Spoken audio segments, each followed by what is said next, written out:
Bonsoir à tous, bienvenue dans cette nouvelle édition de 7-8 le débat. Nous parlerons sécurité ce soir avec cette question: faut-il armer la police municipale ? C'est un sujet qui revient régulièrement sur la table depuis janvier 2015. On se rappelle la mort de cette jeune policière municipale de Montrouge qui avait été abattue par Amédi Koulibaly. Elle n'était pas armée, ses collègues survivants non plus. C'était seulement 24 heures après les attentats contre Charlie Hebdo. Cette suite d'événements a été un déclencheur pour plusieurs communes qui ont décidé d'armer leurs policiers. Elles ont été incitées en cela par le ministère de l'Intérieur qui avait mis à leur disposition dès mai 2015 4000 revolvers. Alors, armer la police municipale permet-il d'assurer la sécurité de ses agents? N'est-ce pas paradoxal alors que certains policiers n'osent pas sortir leurs armes? Quel en est le coût? Et enfin, est-ce pertinent face aux menaces terroristes? Alors, avec nous ce soir pour en parler, Jean-Luc Courgaud, maire adjoint en charge de la sécurité de Montigny-le-Bretonneux, et Jean H, conseiller municipal de Voisins-le-Bretonneux. Bonsoir messieurs. Bonsoir. Jean-Luc Courgaud, vos policiers vont être équipés de pistolets électriques de type taser en 2017. Pourquoi cette décision ? Écoutez, je crois qu'avant de répondre à votre question, il faut resituer le contexte qu'il y a à Montigny. Montigny, c'est 35 000 habitants. Voisins, c'est 12 000 13 000. Montigny, c'est une gare, 70 000 passagers par jour. Montigny, c'est un centre commercial dans lequel il y a des clients et d'autres personnes. Donc tout ceci, et en particulier dans les derniers mois, dernières années, a amené la municipalité à réfléchir à comment, mieux assurer la sécurité de ses habitants et mieux protéger les policiers municipaux. Et les policiers électriques sont la solution que vous avez souhaité apporter. Je ne dis pas que les pistolets électriques sont la solution, mais puisque auparavant nous avons d'abord pris une brigade canine, donc vous voyez qu'il y a plusieurs possibilités pour assurer une meilleure sécurité. Mais si nous ne souhaitons pas du tout aller vers le port de revolver, de pistolet, arme létale pour reprendre le terme officiel, il nous faut quand même protéger nos policiers, puisque nous avons une police municipale très importante sur Montigny. Ça ne date pas d'aujourd'hui, ça date du précédent maire.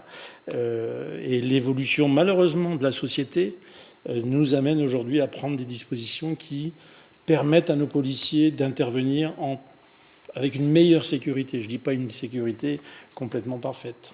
Une meilleure sécurité, Jean H. Alors, est-ce que les armes ne sont pas un bon moyen de dissuasion quand même? Je pense qu'avant de parler d'armement, il faut parler des missions de la police municipale. L'armement dépend des missions, ce n'est pas l'armement qui dicte les missions. C'est le premier point que je voudrais dire. Or, pour nous, la mission essentielle et première de la police municipale, c'est une police de proximité avec une présence forte, réelle sur le terrain, qui établit des relations de confiance et de qualité avec la population et avec les jeunes, de façon à faire de la prévention et de la sécurisation, notamment dans tout ce qui touche les déplacements. Mais être armé ne les empêche pas de continuer à avoir ce rôle. C'est là où je ne suis pas tout à fait d'accord, parce que l'arme met de la distance entre la population et l'argent municipal, le policier municipal. Or, ce que l'on veut par la police de proximité, c'est justement qu'il n'y ait pas la moindre distance entre la population et la police municipale. Donc de ce point de vue-là, nous considérons que c'est un mauvais signal donné et que ça peut faire peur aux jeunes notamment. Même une arme de type intermédiaire, type taser. Alors, ceci étant dit, je crois qu'il faut d'abord rappeler le contexte. Effectivement, vous avez rappelé Montigny. Voisin, ce n'est pas tout à fait le même cas de figure. Le risque terroriste existe partout, donc un Voisin aussi, on ne va pas le nier. Mais il y a beaucoup plus d'incivilité et de comportements absolument inadmissibles des automobilistes que de risques terroristes. Je crois qu'il faut le souligner. Pour venir à la protection des agents, effectivement, c'est ce qui est mis en avant. La décision prise d'équiper par des pistolets à impulsion électrique n'est pas une bonne solution. C'est une solution bancale. D'un côté, c'est pour faire plaisir en disant « j'arme la police ». De l'autre côté, je ne veux pas l'armer vraiment avec des armes létales parce que je crains des bavures. N'est-ce pas toujours mieux que rien? Non, parce que le taser n'est pas une arme, c'est une arme de neutralisation. Je ne sais pas si vous savez ce que c'est. Ça envoie 2 électrodes après 2 milliampères, 50 000 volts, ça bloque le système nerveux. Et la portée est faible. La portée n'est que quelques mètres. Donc si l'individu que vous voulez neutraliser est à 10 mètres, le taser ne sert à rien. Et il faut s'assurer que la personne ne soit pas cardiaque. Et en plus, il peut effectivement y avoir des effets indésirables. Jean-Luc Ourgaud, un mot là-dessus. Quel avantage pour vous, pour vos policiers? J'ai pas du tout, effectivement, la même vision que mon collègue. Oui, alors là où je rejoins la vision de la police municipale, c'est une police de proximité. Ça, c'est clair. Mais c'est pas parce qu'on arme la police municipale avec des pistolets électriques que ce n'est plus une police de proximité. Parce que les individus... Non, mais attendez, je termine. Monsieur H, je ne vous ai pas interrompu. Allez-y, terminez. La population qui n'a rien à se reprocher, elle n'a pas peur de voir un policier municipal devant elle avec un pistolet électrique ou autre. Ceux qui ont à s'inquiéter, c'est effectivement toute cette frange de population qui est là pour provoquer, pour exciter, qui consomme des produits illicites. Et là, quand ils sont à même 5, 6 mètres, 10 mètres, quand ils voient un policier municipal, quand il verra, parce que pour l'instant, ils ne les ont pas encore, mais ça ne saurait tarder, c'est pas pour obligatoirement leur tirer dessus, c'est pour qu'ils voient que les policiers municipaux sont armés et qu'il ferait mieux d'arrêter leurs incivilités. Autrement, effectivement, là, on passera à une étape supplémentaire. C'est dissuasif et c'est pas forcément pour tirer dessus. Est-ce que vous croyez que les gens dont vous parlez, et qui sont essentiellement quand même des jeunes plutôt, oui, c'est plutôt des jeunes. Je confirme. Moi, je considère qu'il faut mettre au contraire les jeunes en confiance et que donc il ne faut pas créer la distance entre le policier et le jeune. Et c'est une question de relation sur le terrain. Monsieur H. Non, mais je crois que c'est terriblement important. Et donc, et en plus, je signalerai que les incivilités dont vous parlez ne mettent pas en danger le policier municipal. Ah bon? Or, on veut protéger, soi-disant, le policier municipal. Ils ne mettent pas en danger le policier. De quoi sont équipés aujourd'hui vos policiers municipaux? De tonfa? Quel genre d'armes ont-ils aujourd'hui? Ils ne sont équipés d'aucune arme, a priori. Ils ont des gilets pare-balles.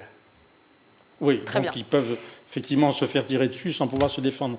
Non, mais je pense que, attendez, soyons sérieux, il faut sortir du monde de bisounours dans lequel vous voulez, au niveau de vos amis politiques et tout, dire que tout va bien.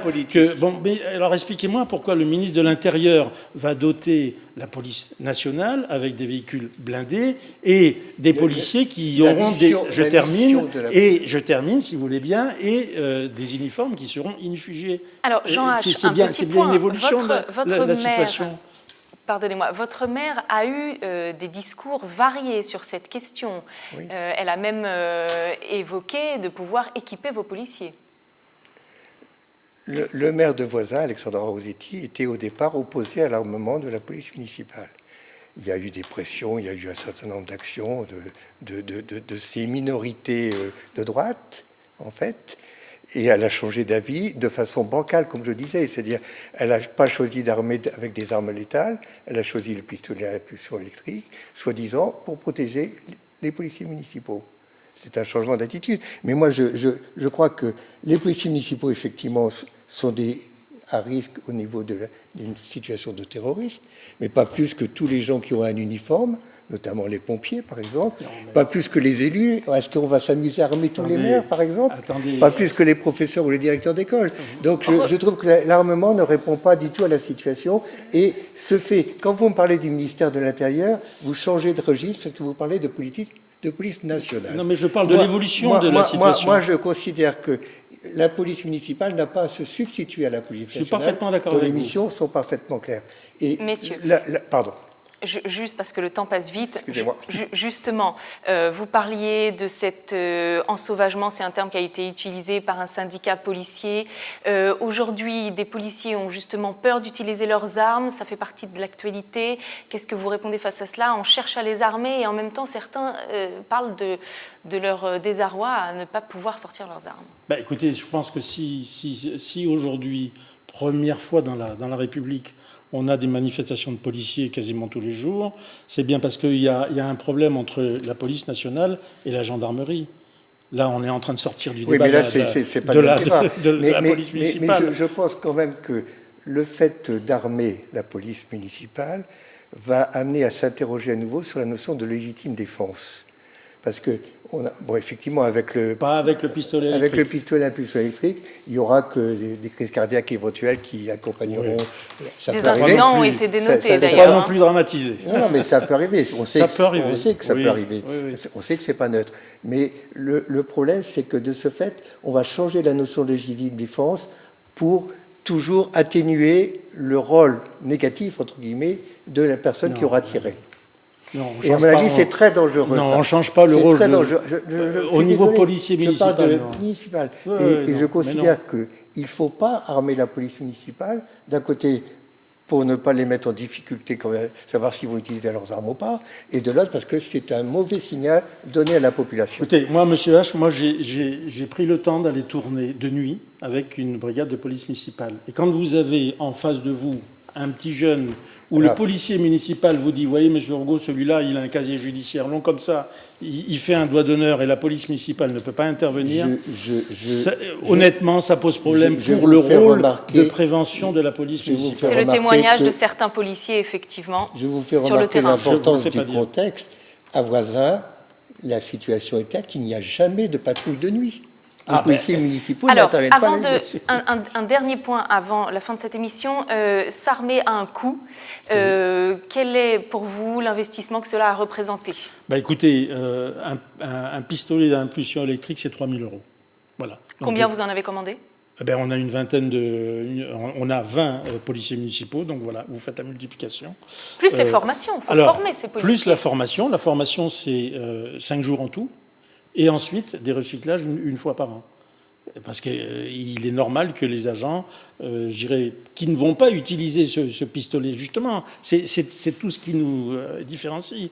On les dote de ce pistolet en espérant qu'ils n'auront pas à s'en servir. Mais pour qu'ils maintiennent l'usage de ce pistolet à un bon niveau, entre guilles, il faut qu'il y ait des cours de recyclage comme dans n'importe quel domaine. Jean H, un dernier mot là-dessus et après on conclura. Sur les coups, d'abord, je ferai remarquer que Alexandra Rossetti a dit tout et n'importe quoi.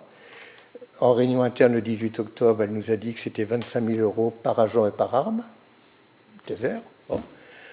À la presse, elle a donné le montant de 45 000 € pour l'ensemble de la police municipale. Et dans le vicinois qui vient de paraître, elle donne 25 000 €.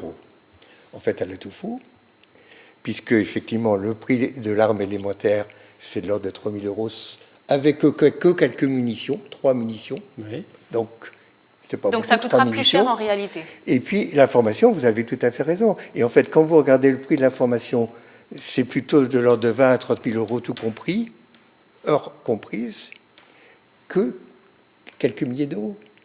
Et de l'argent qui pourrait être investi ailleurs. Et c'est de l'argent qui pourrait investir ailleurs. Oui, mais ça, c'est facile de dire ça, si vous voulez. La sécurité, on le sait très bien, la sécurité a un prix. Un petit mot, allez-y, et après, on doit conclure. Je voudrais quand même dire que l'investissement des armes, c'est un coût 21 fois supérieur à ce que la commune donne pour régler des problèmes sociaux individuels.